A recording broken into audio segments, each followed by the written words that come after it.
We're ready. Okay, hello everybody and welcome to our presentation about stress testing the OpenCologne chip gate-made FPGA. The last presentation was on the practical side, on the user side, using the FPGA without going too much into the details of it, but this presentation will be much more theoretical from the perspective of the FPGA architectures and what implication that has on the real-world use cases. I'm from the Chili Chips team. There you will meet several of my colleagues, and this is a collaboration on the OpenCologne project of spicing up the Cologne chip gate-made FPGA with a few of interesting examples and a few of interesting perspectives on the new chip, which has some interesting caveats to it. So let's start with it. We'll get in touch with what does stress testing actually mean. So what does it encompass?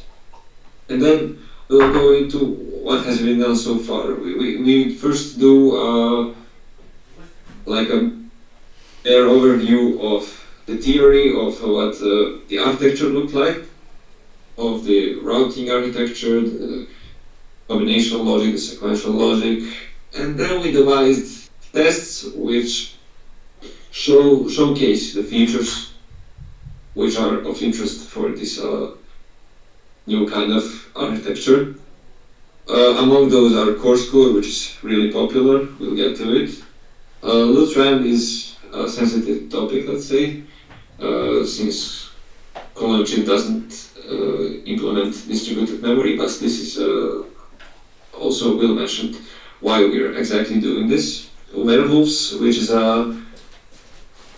let's say a specific configuration of daisy chain SOCs, which is a bit larger than the coarse core test.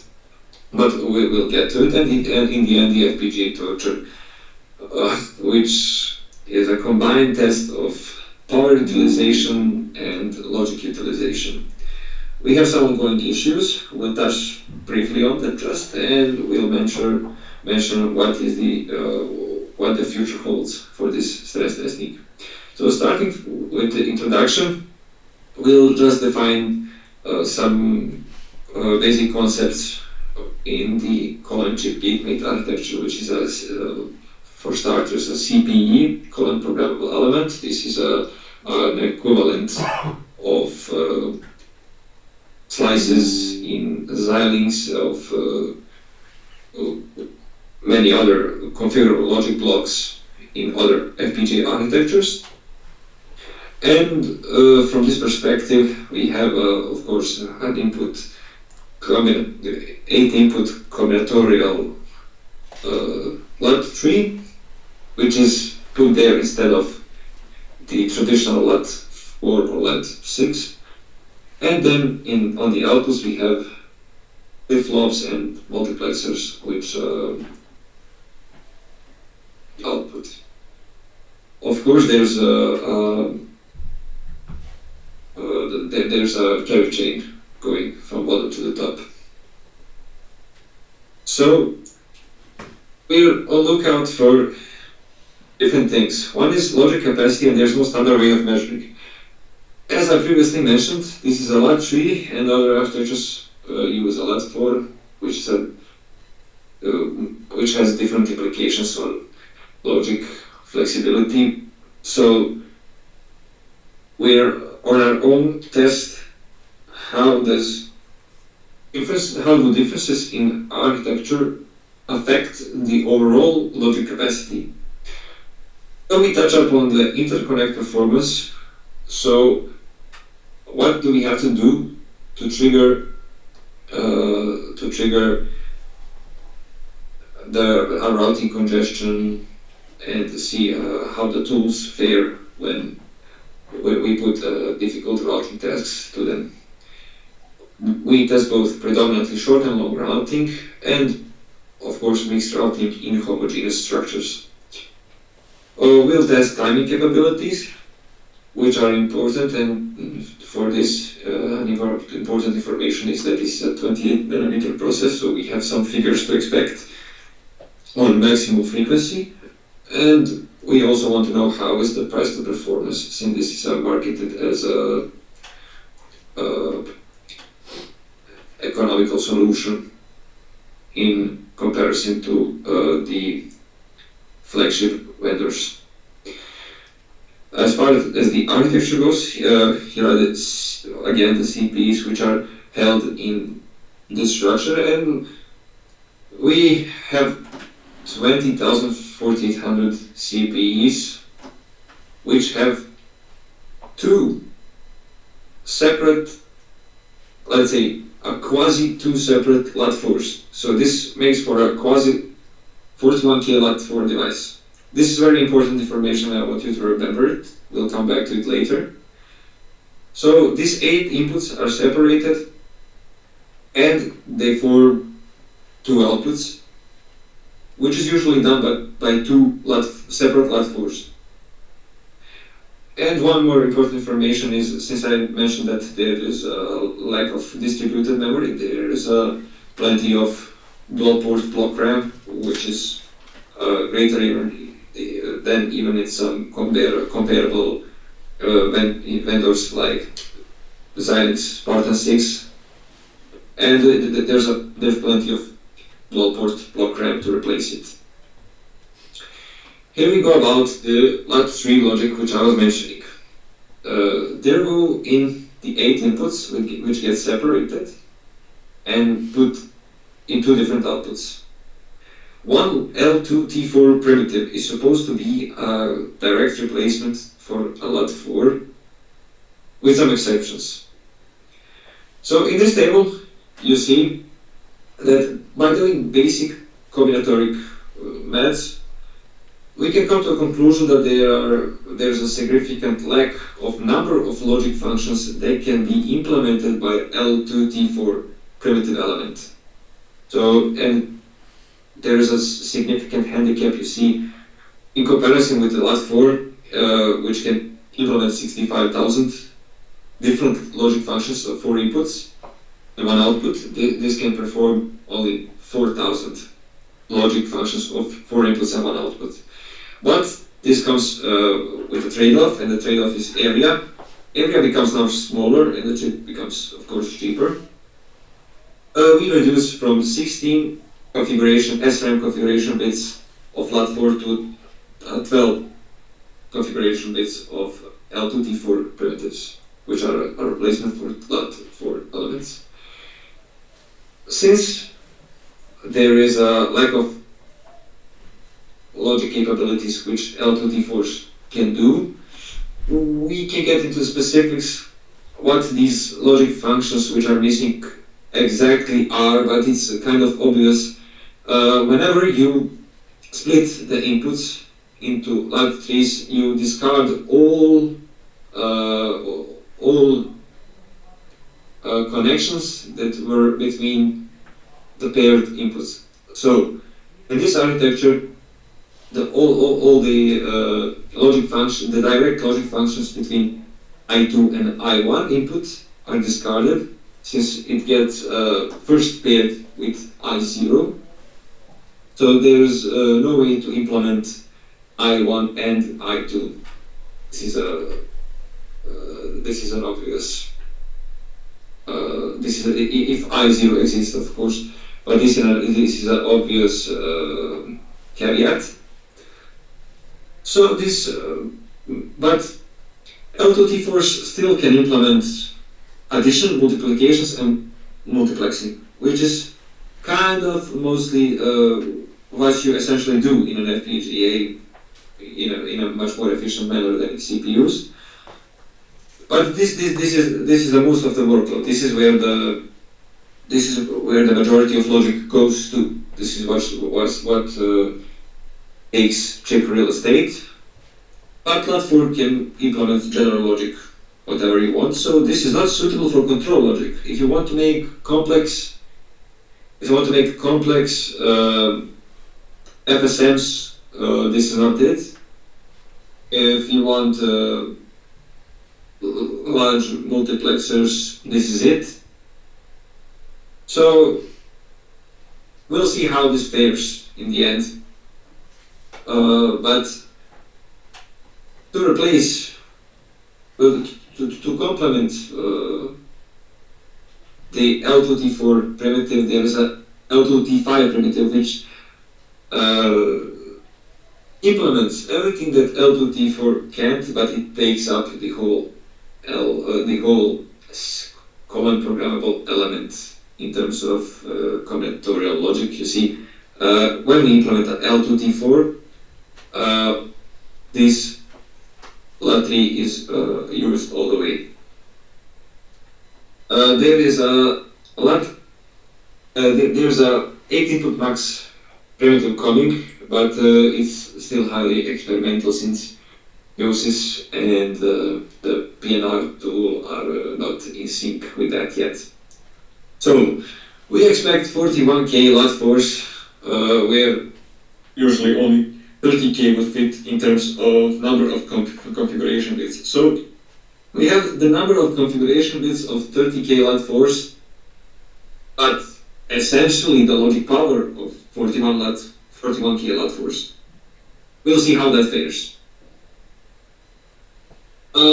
In terms of the routing network, which we'll also stress test, this is a standard Manhattan style architecture in evenly spaced, regularly spaced blocks, with a caveat of interchanging between big and small routing boxes, and having diagonal connections, which is really useful because these connections are not implemented by pass transistors; they're implemented in a single direction. These diagonal connections are used to switch the signal direction quickly. So this is also an unusual caveat of this architecture, which is not found in. I'm not sure to say any other architecture, but they are surely not used in the most popular ones like Xilinx, Intel, Lattice, and so on. So we take a look at the first test, which is core score. This test is trying to fit as many bit serial RISC-V CPU cores serves, if you ever heard of them, into the FPGA. It's a really popular metric. This is a heterogeneous logic load which is glued by a single output max. So there are lots of local short routing interconnects, and we see that we are able to implement 55 cores on a 41K lat4 device. In this table, you can see that Intel Cyclone 10 series can implement 60 on a 25K real lat4. So we actually see that there is a logic handicap in L2T4 elements, which is that we now, I mentioned the trade-off of area and logic capability, but this trade-off has gone in a different direction. So we need 9,000 configuration bits to implement one core. So we essentially used, one core used more area than it would if it would be implemented in standard lat4s. This looks bad. Okay. But still, luckily, this is a cost-effective solution in comparison with the Intel Cyclone series. Below are Lattice FPGA, which can implement 61 cores, but it's an older process. We defined also throughput as it's an empirical formula, of course, as core count divided by the technology. So we see how much data throughput we are able to get out of the FPGA, counting in the maximum frequency which it can produce. This is of course empirical, but it's a, let's say, first order approximation. And in the end, we have an older Intel FPGA of 22 kilowatts, which is here to represent that last four is rectified technology, which bears well in implementing logic. It's just one core less than our 8-mate FPGA. So on the short routing connections, on the local, it expresses a locality of routing. We achieved 97.8 utilization figure, which is really good. We are pleased to see this. And the registers were mostly unused. Bear that in mind as well. This is an important information that DFFs inside the FPGAs are still mostly unused. Block ramps, which are abundant, are there. And this failed with design is too big to fit, which is obvious, and it's fine. And almost 98% utilization on local routing. Then we turned on to test the distributed memory capacity. Why did we do this if there is lots of VRAM? Because when you have a design that uses, already implements load RAM distributed memory, and it uses it in a pipeline sort of way, you need to retime the whole of your design to replace the load RAM with block RAMs. And that's an inconvenience. That's an inconvenience.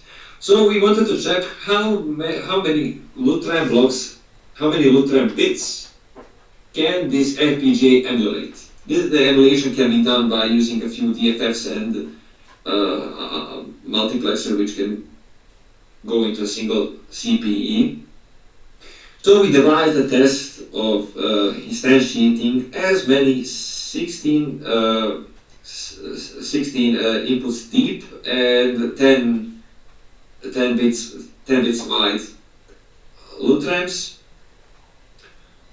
and feeding them to an output max and reading the result. Of course, in front there's an address decoder. So as many as we can instantiate before running into an issue. And in this test, Cologne chip fared pretty badly with only 10% of utilization with failed routing. This indicates a problem in the routing tools or the routing architecture. But since the architecture is mostly standard, this is most probably the routing tools. Okay, so this will get fixed in the newer versions. For comparison, here's a 20K, 18K platform, the device which instantiated 10 times more modules than Cologne chip. This is a Chinese Gobin FPGA vendor. And one more thing to have in mind is that 24 modules instantiated means 24 times 160, which is a really low number of bits. If you have a design with distributed memory, it most probably will not fit. So since we failed with routing, we wanted to adjust this test a bit and really search for how much memory we can fit in this device, not to bypass the limits which the routing tool imposes. And we just XOR the outputs and get rid of the wide output max. This of course took more CPEs because now we have combinatorial logic in the FPGA. But in this way we managed to double the number of modules instantiated, which means that this FPGA is capable of is very much capable of emulating distributed memory, but at the time the routing tools are not yet mature. enough. So this is a promising result, and we will continue to improve on this adjusted stress test to pull as many as we can. See again that 50% of the CPEs were utilized, but only 21% of the flip-flops. That's an important information. Next test is a more homogeneous test, which will take up most of the FPGA's fabric, which is a variables test used to compare logic capacity from the newest Intel and Lattice FPGA series. Bear in mind that Intel 220K Lat6 Intel FPGA managed only to instantiate 18 of these daisy chain SoCs. This is a very complex and hard task to port to GateMate, but hopefully we'll manage to fit one core, which would be a success. This is a RV32 IMAC configuration, which is also routing heavy because it has many interconnects, XC and wishbone both. There is a system verilog to verilog issue blocking right now this implementation, and as soon as we get around that, we'll proceed to porting design fully. But as it stands, this is the RTL is ready, but the tools are a bottleneck. So 97% utilization on Intel, and we're suspecting a lot less on GateMate, since for a single before failing in routing, because this is a homogeneous structure which has lots of wide operations, and it's routing heavy. Since we are limited by the tools, we have an idea to test, to reverse engineer the routing interconnect, which you have seen in the first slides. Here we wanted to reverse engineer this routing interconnect and use graph theory to test just the architecture itself, completely separated of the tools. We'll see about this. This is a time-intensive operation. And then we proceeded to do the FPGA torture, which is a combined utilization and power metric. This is also fine-grained logic, like core score was. One element is 1 Lat3 plus 1 D flip-flop.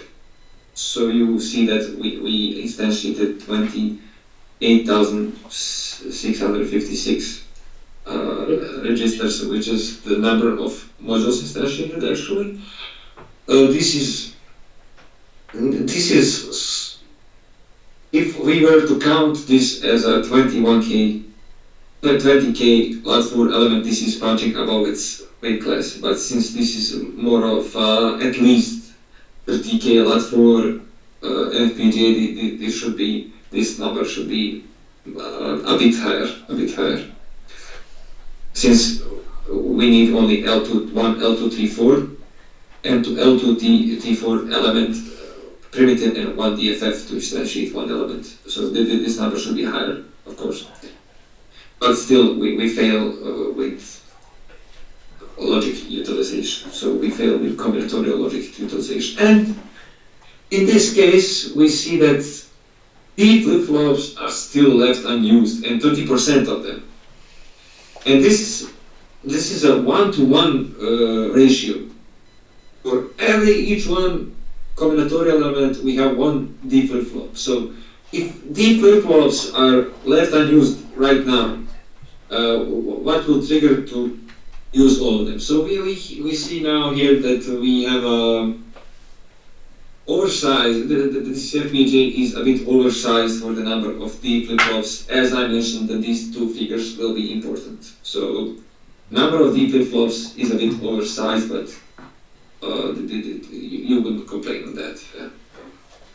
And this is a linear feedback shift register with XORs feeding back, as you see here, and this will produce chaotic switch activity, activating dynamical power to assess the maximum dynamical power in the FPGA. So this produced an interesting result with the PLL running the DFFs on 120 megahertz at 96.1% utilization and 1.1 volt core voltage. We managed to overheat the board a bit, so it has a bit of damage, as you can see. This was actually 70 degrees Celsius or something like that, but this run wasn't recorded since I pulled I shut the FPGA off before I could take a picture. But here's a hotspot on a thermal camera on a safer run of 55.5 degrees Celsius, and this is where it melted. We suspect it's a PLL VDD line. This debugging is still in process, and we'll see what this actually means. So as I said, this is a combined stress test of the logic utilization and power figures. A takeaway: latches are much weaker than traditional LUTs. This architecture is still ineffective. I see the potential in it, but the tools are not up to the test right now. Local routing fares good, but global routing struggles, as we have seen in the LUT-RAM test, which has a big output max, which has to be whose inputs are fetched from the whole of the FPGA fabric. So these LUT-RAMs are distributed on the entire of FPGA fabric. Getting rid of this big max improved the utilization figures. So we see that global routing, from that we could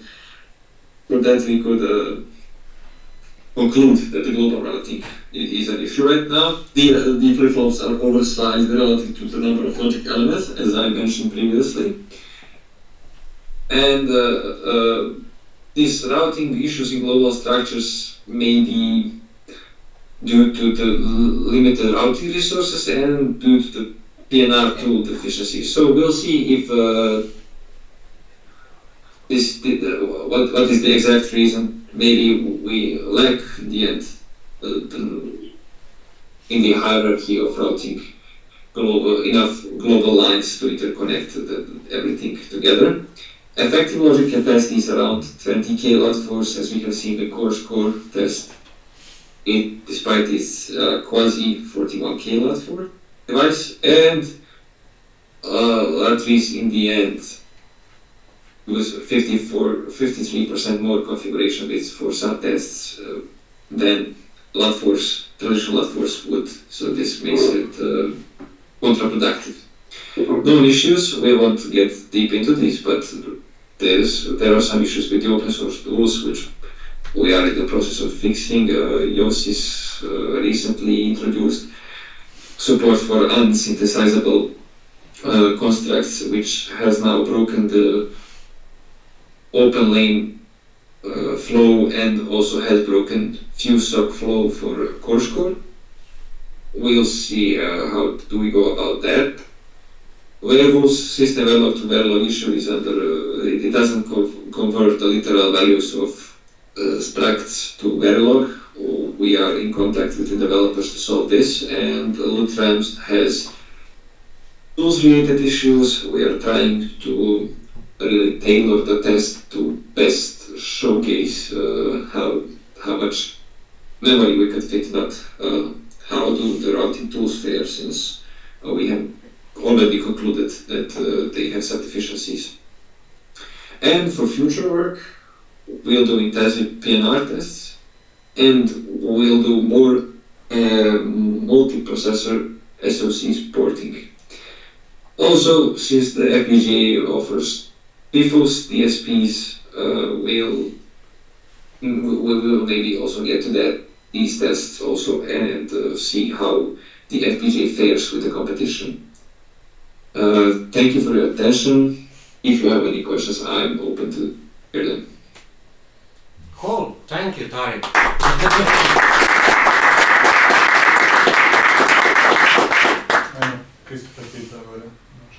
Christopher, you can Aha, okay. Yeah, he just said that it's like interesting talk, but he doesn't have a microphone, so yeah. Okay. Yeah, I have one not maybe question, just suggestions. Are you sure it is about the heating? Because you show the resistor and the capacitor that is usually changed on the first version of the board. So maybe it's just that is the capacitor and the resistor that is changed on the board. Because you know that the first boards were made like with a different resistor and different capacitor. Maybe this is not damage from the heat. Maybe it's just from the replacement of that after the initial production.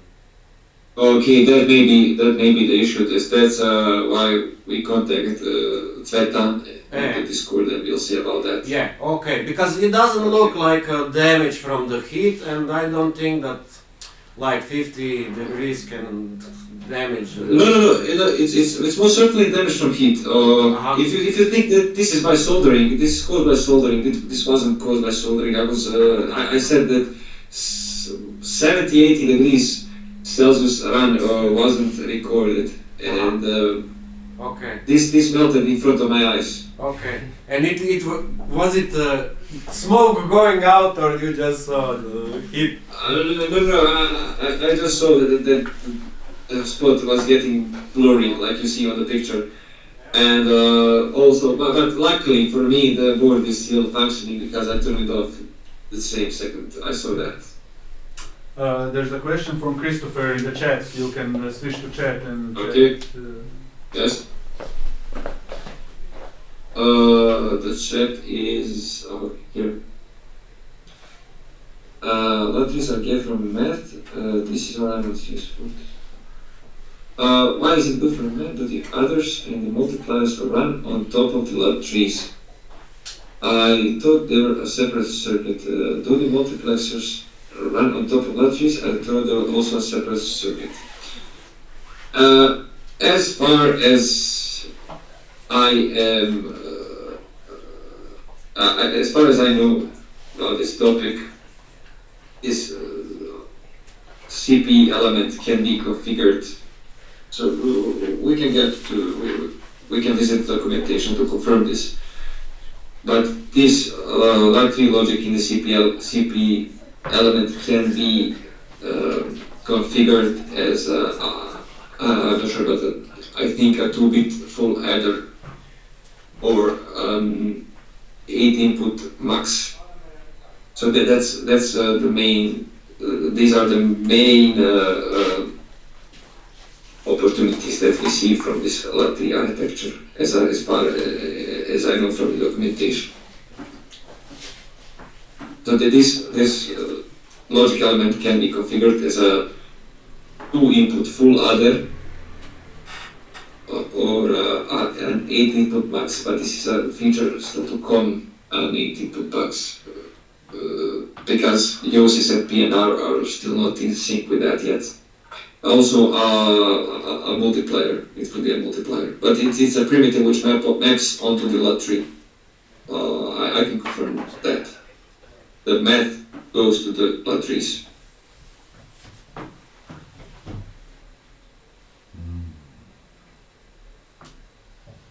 Someone else? That's it. So the food is here, so we will have a food. So thank you. Unfortunate timing. yeah. So no questions. No more questions. There's another question from Christopher. There is one question more from Christopher, but it's like, can you maybe you can read it. It's maybe an answer. It's like. Okay. So this architecture is weak at some tests, but it must be strong on other tests. What test would it be strong for? For for now, as I see, lots of parallelism and local routing would be a good kind of go-to for this FPGAs. Lots of parallelism and local routing. As far as you don't need a globality like needing every element to a big output max, because tools struggle right now. But I suspect that for math applications, this FPGA would be really good. This is a serve CPU, which is still lots of control. The serve CPU is lots of control logic since it's bit serial, so it isn't in any ways ideal for this application. So we'll still also from that we'll still to test the DSPs, but CPs would be really good in math. I think we could do an FFT implementation and see how does this fare against other competitive FPGAs. I think that test would be really interesting to see if these L2T4 elements are just good, really enough for math test applications.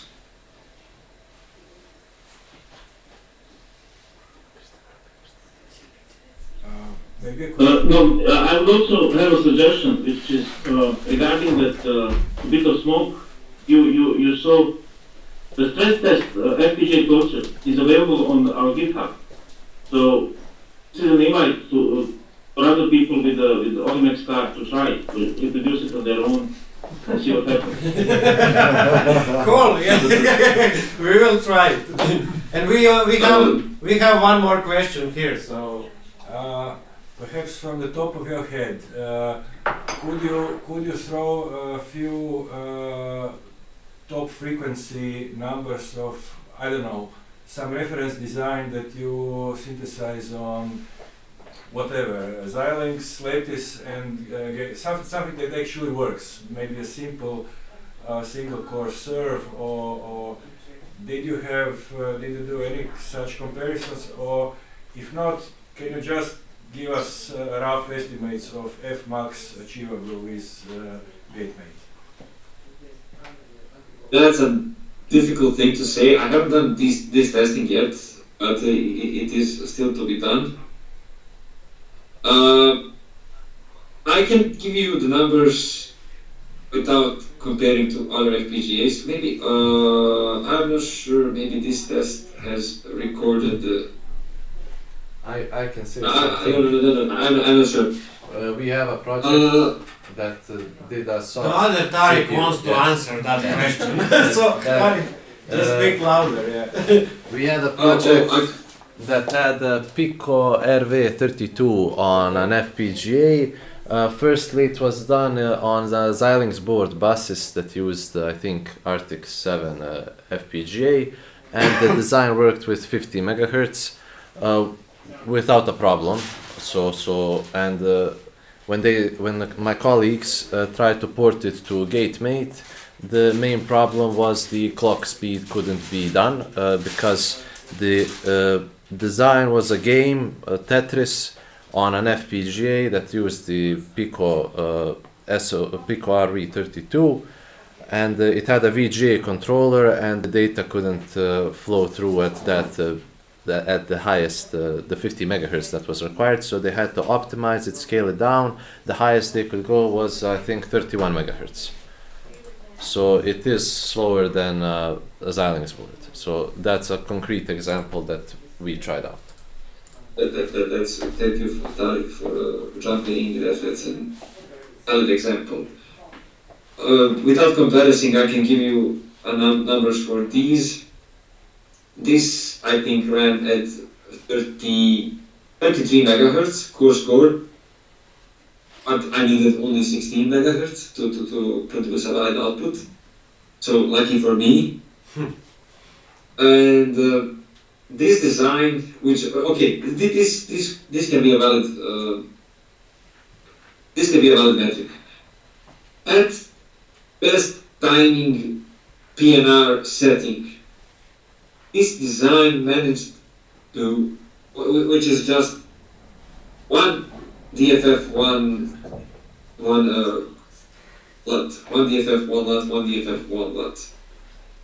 This design managed 137 megahertz. You are pretty much this is at maximum speed. I think that more than 137 megahertz, nobody is getting more out of the FPGA. This is the absolute maximum. I would say absolute. No chance. Anything more. Okay. But we ran it.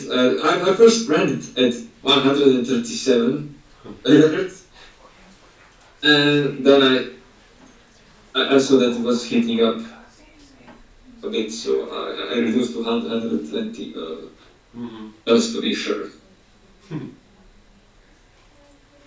And that's with the highest voltage setting, right? Yes, 1.1 core voltage. It goes from 0.9, 1, and in 1.1. So this is the absolute maximum. Yeah. Thank you. I think we are getting hungry here, so we will be back in 20 minutes. Okay. Okay. But thank you. Wish you Yeah. a good rest of the night.